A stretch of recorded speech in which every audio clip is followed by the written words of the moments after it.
ici Dorémy et bienvenue dans cette nouvelle vidéo. Aujourd'hui je vous propose le 3e épisode de mes lectures Disney. Beaucoup de temps a passé depuis le dernier épisode mais j'ai lu beaucoup de livres et pas seulement Disney. Donc il me fallait quand même quelques livres Disney pour vous faire un épisode spécial.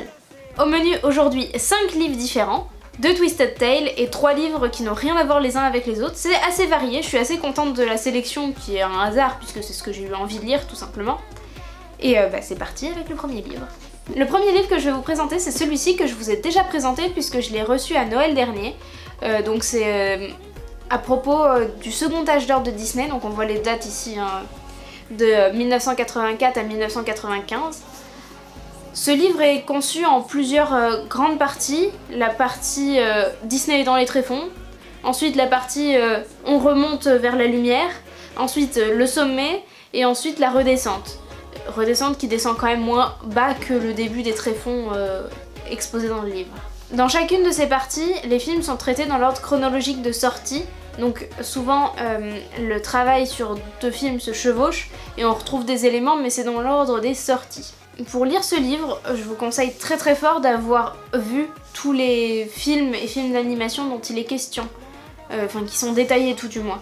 Sinon vous serez spoil et en plus vous perdrez une grosse partie de l'intérêt en fait puisque c'est une analyse de l'œuvre et de la création de cette œuvre. Du coup si vous n'avez pas vu l'œuvre en question c'est assez problématique. La bonne nouvelle c'est que tout est sur Disney+. Et vous pouvez toujours sauter le chapitre consacré au film que vous n'avez pas vu, le temps de le voir et revenir quand vous avez finalement pu voir le film. J'ai vraiment beaucoup aimé ce livre. Alors, il a des défauts et des qualités. En qualité, je trouve que il est très poussé, pointu. Il y a vraiment une recherche des détails. Le but, c'est vraiment d'aller dans le détail. Ce que je lui reprocherais, c'est peut-être un manque de schéma pour nous remontrer un petit peu qui est qui. Parce que le nom de plein de personnes est cité. On a vraiment des noms absolument partout. Ce qui est très bien pour rendre hommage à ces personnes. Mais du coup, il y a des noms qui reviennent régulièrement et qu'on retient, et il y a plein de noms qui sont cités 1 ou 2 fois et on sait plus qui est qui. Donc je me dis que ça aurait pu être bien de mettre quelques pages à la fin par exemple de chaque film d'animation en nommant un petit peu qui est qui, en refaisant les équipes par exemple. Je sais pas si ça aurait été faisable parce qu'il y a quand même pas mal de noms, mais je pense que ça aurait gagné en clarté pour essayer de repérer un petit peu qui se trouve où, etc. Il y a quand même quelques erreurs que j'ai pu relever moi-même, donc bon, il y a quelques petites erreurs, mais vraiment pas grand-chose. Et je l'ai vraiment trouvé très intéressant, les recherches sont vraiment poussées. J'ai appris énormément de choses sur à peu près tous les films et films d'animation qui sont présentés dans le livre. Moi je les avais tous vus avant de lire le livre, je veux dire, j'ai pas eu à aller en chercher explicitement pour lire le livre.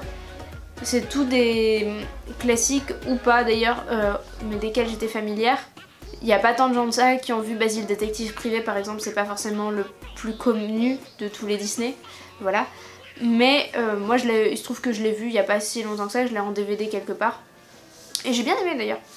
Mais c'est pas le meilleur Disney quoi. Pareil, il est question d'Oliver et compagnie que j'ai adoré, j'ai la VHS d'ailleurs que j'ai retrouvée chez ma grand-mère. Et d'après mes parents elle marche plus, on l'a usée celle-là.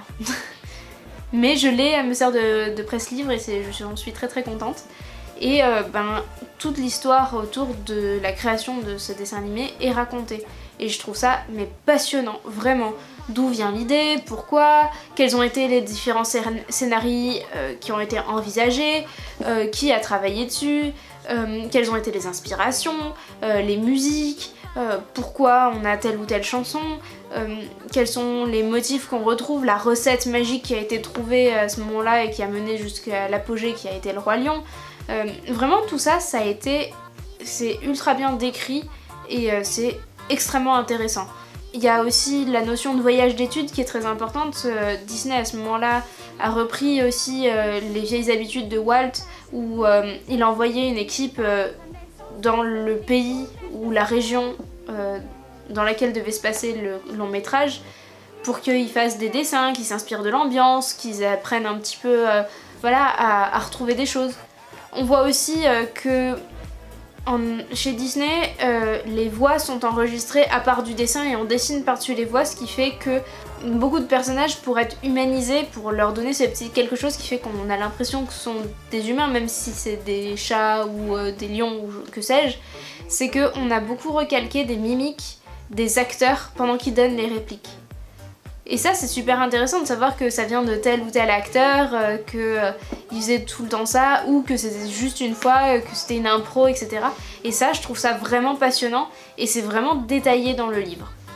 Ce que j'aime beaucoup aussi, c'est les titres au sein d'un chapitre. Alors il y a des chapitres qui sont séparés en parties composées d'un film à chaque fois, et dans ces parties il y a des noms de paragraphes qui sont toujours des citations et plus précisément quand c'est possible des extraits de chansons. Alors juste quelques mots, mais personnellement ça me suffit pour avoir la chanson dans la tête et je trouve ça super agréable, je trouve que c'est une super bonne idée. En bref, si vous voulez en savoir plus sur cette période et notamment sur les films d'animation et pas que, parce qu'il y a Qui veut la peau de Roger Rabbit qui est décortiqué aussi. Si vous voulez en savoir plus, vraiment, je vous conseille ce livre, il est très bien. Pas donné parce qu'il est quand même à 29,90 mais je trouve que ça les vaut. Ça m'a pris quand même un certain temps de le lire parce qu'il y a beaucoup d'informations et pour les retenir faut vraiment pas lire trop vite et s'en imprégner, donc vraiment moi j'ai mis plus d'1 mois à le lire, donc ça vous tiendra un moment. Le livre suivant c'est à la fois son opposé et son complément. C'est un livre en anglais, il n'a pas été traduit en français, qui retrace les étapes pour créer un film d'animation en animation classique, c'est-à-dire sans ordinateur. Ce que j'aime beaucoup avec ce livre, c'est qu'il est richement illustré. Il y a vraiment beaucoup d'images pour montrer de quoi il parle, tout simplement. Hein. Et j'ai trouvé ça vraiment très intéressant. C'est dans l'ordre chronologique des étapes pour réaliser un dessin animé. Et c'est vraiment très intéressant. Alors oui, c'est plus ce qu'on utilise aujourd'hui, je suis d'accord. Mais je trouve ça toujours intéressant de savoir d'où on part et de savoir comment ont été faits Blanche-Neige, Pinocchio, Fantasia, etc. Donc celui-ci aussi je vous le recommande, pour le coup il est beaucoup plus rapide à lire, même s'il est en anglais, il n'a pas énormément de pages et il a beaucoup de dessins, enfin d'images, d'illustrations, pour illustrer les propos. Je crois pas qu'il existe neuf actuellement, moi je l'ai eu, c'était un cadeau qu'on m'a fait donc je connais pas le prix qu'il a coûté, mais il était clairement d'occasion. Et il se trouve d'occasion sur Amazon notamment, ou sûrement dans les reventes d'occasion plus traditionnelles. De mémoire, il était vraiment pas très cher, une dizaine d'euros, quelque chose comme ça, au moment où j'ai mis le lien, mais ça bouge puisque c'est des occasions, donc ça dépend de ce qu'il y a en stock actuellement. Hop. Comme vous pouvez voir, la 4e de couverture l'explique bien. L'idée c'est d'expliquer étape par étape comment on fait un dessin animé. Je connaissais déjà l'essentiel du processus, mais j'ai appris quelques étapes intermédiaires ou rôles que je ne connaissais pas du tout et ils sont vraiment bien expliqués et illustrés, ce qui fait que même avec la barrière de la langue sur des métiers que je connais pas, ça pourrait être vraiment gênant, mais en fait pas du tout. Le prochain livre que je vais vous présenter est, comme dans tous mes épisodes des livres Disney, un Twisted Tale. Mais cette fois il n'y en a pas 36, je vous en présenterai seulement 2. Il était un rêve. C'est un Twisted Tale sur La Belle au Bois dormant. L'idée c'est, et si, quand le prince avait embrassé Aurore, elle ne s'était pas réveillée et il s'était endormi à son tour. Contrairement à d'autres dont je vous ai parlé récemment, ce Twisted Tale est un vrai Twisted Tale, c'est-à-dire qu'il y a vraiment juste ça qui a changé et qui fait que l'histoire embraye sur quelque chose de complètement différent puisque tout le monde est endormi. L'idée c'est que une grosse partie de l'histoire se passe dans un rêve que fait Aurore. Aurore est donc endormie et il se trouve qu'elle rêve quand même. Et donc une grosse partie de l'histoire va se passer dans son rêve. Il y a beaucoup de choses qui vont changer forcément, mais je l'ai trouvé vraiment pas mal. J'avais lu ou vu je sais plus des critiques qui étaient pas très bonnes. Et moi j'ai bien aimé en fait. Je l'ai trouvé très sympa. J'avais un mauvais a priori parce que, comme je vous ai dit, j'avais été pas spoil parce que je savais pas du tout ce qui se passait. Mais je savais qu'il avait moins plu. Et en fait, non, moi il m'a vraiment beaucoup plu. Déjà, contrairement à d'autres, il remplit son contrat de base qui est un twist et ça change. Là, le twist il est plutôt à la fin, effectivement, mais pourquoi pas. Dans Mulan aussi, c'est plutôt loin dans le film, donc pourquoi pas, moi ça me pose aucun problème.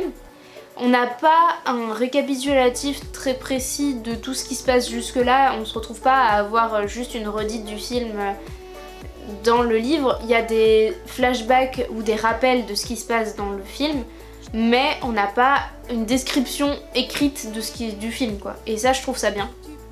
J'aime bien. Je trouve les personnages assez intéressants. J'aime bien la Aurore qu'on découvre en fait dans ce livre, qui au début se laisse un peu faire, se laisse un peu vivre, etc. mais qui va devoir aller chercher des ressources au fond d'elle-même. Et ça, je trouve ça vraiment intéressant. Un peu pareil pour le prince Philippe, qui va devoir quand même se montrer un peu plus combatif que juste rencontrer une fille et l'épouser. Bon, il était pas beaucoup mieux qu'Aurore, hein, de ce point de vue-là, c'était pas fou quand même. Et Maléfique, elle va être un peu plus complexe que juste méchante, et ça, je trouve ça intéressant. C'est pas comme dans le film Maléfique où on nous explique que Maléfique en fait elle est gentille non, là non, elle est quand même réellement méchante, hein, c'est pas la question. Mais elle est plus profonde que juste méchante, et ça c'est vraiment intéressant. Résultat, celui-ci moi je l'ai bien aimé et je vous le recommande plutôt. Alors c'est pas mon préféré, il rentre pas dans mon top 3, mais c'est un bon Twisted Tale et j'ai passé un bon moment. Le second Twisted Tale dont je vais vous parler, c'est Un joyeux anniversaire. Alors celui-ci, bon, pas trop de suspense, c'est dans Alice au Pays des Merveilles. Et là, en fait, on commence déjà les problèmes. Pour moi, c'est pas un Twisted Tale, parce que je peux pas vous dire ce que c'est le twist. Là, ils expliquent sur la couverture que le twist c'est et si Alice était très en retard pour sauver le pays des merveilles. Sauf que, en fait, ça se passe après le film. Il n'y a pas vraiment de changement. Et je dirais même que l'idée de base, c'est la même que dans le film Alice de Tim Burton. C'est Alice a grandi, elle a oublié, ou elle sait plus trop si c'est vrai, si c'est pas vrai, etc. Et le pays des merveilles se rappelle à elle. Alors après, tout le reste de l'histoire change, hein, donc ça a rien à voir avec le film de Tim Burton. Mais pour moi, c'est pas un Twisted Tale. Ça remplit pas le contrat, on n'a pas juste un truc qui change par rapport à l'histoire d'origine et ça bifurque. Là, l'histoire d'origine, elle a eu lieu en entier. Et du coup, pour moi, c'est une suite. C'est une très bonne suite. Mais c'est une suite, c'est pas un Twisted Tale. Après, il est plutôt gros celui-là par rapport à d'autres, je pense que c'est l'un des plus gros. Donc vous avez de la lecture. Je l'ai trouvé très intéressant, bien construit. On découvre vraiment un pays des merveilles plein de folie comme ce qu'on peut retrouver finalement chez Lewis Carroll. On retrouve des éléments des dessins animés, on retrouve des éléments d'autres œuvres de Lewis Carroll ou du livre Alice au Pays des Merveilles original qui n'ont pas été mis dans le dessin animé, etc. On retrouve aussi une partie qui se passe dans notre monde et pas seulement au Pays des Merveilles. Il y a un peu plus le lien entre les deux univers que dans le dessin animé, et de ce point de vue là je trouve qu'on retombe un peu dans Tim Burton, ce qui est pas un défaut parce que j'adore les deux films de Tim Burton sur Alice au Pays des Merveilles, je les adore. Mais pour moi c'est pas un Twisted Tale. Voilà, ma frustration elle vient de là. C'est un très bon livre sur Alice au Pays des Merveilles, une très bonne suite, mais c'est pas un Twisted Tale. Et le dernier livre que je vais vous présenter aujourd'hui, c'est Space Mountain. Alors ce sont les livres Attractions de Disneyland Paris, c'est le 3e tome, je vous ai déjà présenté celui sur Pirates des Caraïbes et celui sur Phantom Manor, et cette fois c'est le tour de Space Mountain. Alors on reste dans la collection, clairement il est pas... Enfin, il est dans le thème, il est dans la lignée, il ressemble, il est toujours aussi bien illustré, voilà, c'est splendide, hein. Ils sont splendides ces livres, faut faire attention en les ouvrant, mais voilà, c'est magnifique. Ce qui est intéressant, c'est que donc Space Mountain, c'est une attraction qui, comme Pirates des Caraïbes et Phantom Manor, a des versions dans plein de parcs différents. Et on a vraiment un récapitulatif des créations des premières versions. Et comme pour Phantom Manor et Pirates des Caraïbes, alors un petit peu moins vrai pour Pirates des Caraïbes, mais comme pour Phantom Manor, notre version est quand même vraiment différente des autres. Et ce que je trouve intéressant, c'est qu'ils nous ont quand même parlé de Discovery Mountain, qui est le projet initial de notre Space Mountain. Donc à la base, ça devait être une immense montagne qui devait être, je crois, 2 ou 3 fois plus large en rayon que notre Space Mountain actuel, donc vraiment immense. Ça devait englober le Nautilus, si vous voyez, à Disneyland Paris, et ça devait quasiment rejoindre l'Hyperion, le café Hyperion. Et si vous regardez le café Hyperion, il a 2 ronds sur le côté, 2 grandes vitres rondes, et en fait ça devait être des tuyaux qui allaient vers la montagne. Et dans ces tuyaux on aurait pu voir l'attraction Space Mountain. Le Nautilus aurait été aussi dans la montagne, ça aurait dû être un restaurant. Et il y avait 2 ou 3 autres attractions qui étaient prévues. Il y avait un projet qui n'a pas été mené très loin de chute libre, de tour de chute. D'attractions finalement dans le style du Tower Hotel, du Hollywood Tower Hotel, mais qui est dans l'autre parc et qui est arrivé bien plus tard. Et il y avait vraiment un immense projet thématique autour de cette Discovery Mountain. Projet qui, coûtant beaucoup trop cher alors que Disneyland Paris n'était absolument pas rentable, a été abandonné. Et ça a quand même gardé un petit peu de cette idée, puisque nous avons eu Space Mountain de la Terre à la Lune, donc la première version. Ensuite on a eu Mission 2, et maintenant on est à Hyperspace Mountain. Autant vous dire que là-dedans, ils avaient de quoi faire. Je trouve qu'il passe un petit peu vite à quelques endroits, et puis bon, le livre est déjà périmé parce que je vous en referai probablement une vidéo. Mais en ce moment, à Disneyland Paris, les choses bougent beaucoup. Les fast-pass ont disparu par exemple, et là ils parlent de fast-pass et de fil fast-pass. Le livre est donc déjà périmé.